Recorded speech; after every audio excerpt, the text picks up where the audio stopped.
This is our tomato seed starting and seedling tracker download. It is a free download, a PDF available on growtomato.com. And it is just a quick, easy record of the seedlings that you are starting from planting to transplant in the garden. So this is very user-friendly. It's something you can just keep without having to find, apps online where all your information is. It's not an electronic, so it's not something that is averse to the conditions where you might be starting your seeds.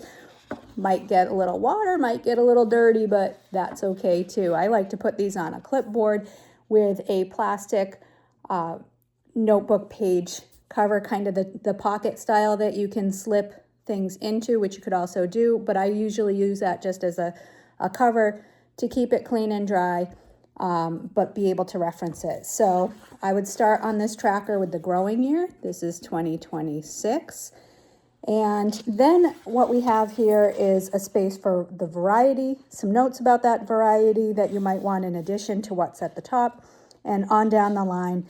And at the bottom, space for additional notes. So if you had any, say, insect issues, any fungus or anything like that came into the planting, problems with gnats, disease, failed seedlings, you could note that. But hopefully your notes will all be about how fast and vigorously your seedlings grew and how they made just the best plants ever. But this gives you a record of your garden starting at the time you start the seeds, and then you can go on. We are developing other downloads for this site too, so that you can have a complete record of those tomatoes as they go through the growing year into harvest and yield. So I would just write down first the variety. I'm going to start Rutgers. They're an old favorite of mine. The date they started, I'm starting them on March 1. And then what am I using for soil or seedling mix?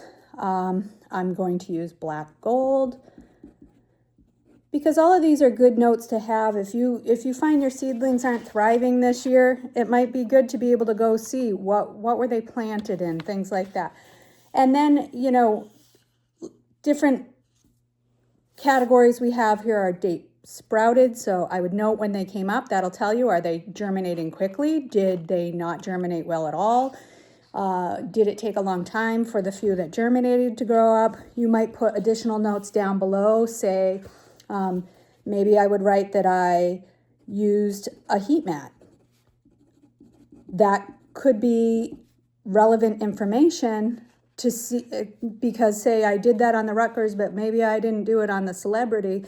That might tell us that, hey, the Rutgers did a lot better because we used a heat mat, or vice versa. So then we get into the date they're up potted, because I do start in germination pots all together, and then I up pot the most viable seeds, the pot or pack size. So note down there, are you using a 4-pack or a 6-pack, or are they individual pots, like a 2-inch peat pot or a 3-inch pot? I would jot that down there. A lot you can actually glean from that in the end to see what actually worked well and what didn't. The number of plants that I potted, which would be helpful to tell you next year, do you need to start more? Did you start too many? And then the next several lines are dates of fertilization. So typically I would start fertilizing at like a 25 or 50% diluted strength of fertilizer the second week after I potted up. So I would put the date, and then I would put in there like that I used a 25% dilution. Those are the kinds of notes that I personally would keep. You can keep whatever notes are most relevant and useful to you. And then at the end, the dates of hardening off, because it is important to harden off your seedlings. So, if I start hardening them off on, let's say it was April 15th, and then I completed that by April 30th or May 1st, and then they were ready to go in the garden, and then I would start writing down the dates that they were planted in the garden. So we'll say I started getting them in the garden on May 5th. Whatever, you get the idea, but all of that is information that you can have on there. Like I said, room for notes for each individual variety, and then additional notes too. And then you could move on to a more complete record that would be the growth in the garden from there, wherein you could put in things like if you had fungus diseases, if you had insect pressure, if you had to water a lot, if you didn't, if you mulched, if you didn't, whatever you did in your garden, and come back to these, and you can start to build patterns and records that will tell you a lot about whether you need to change anything, or maybe you need to change nothing at all and you're doing great and you've got it all dialed in and sorted out, and this will all tell you that too.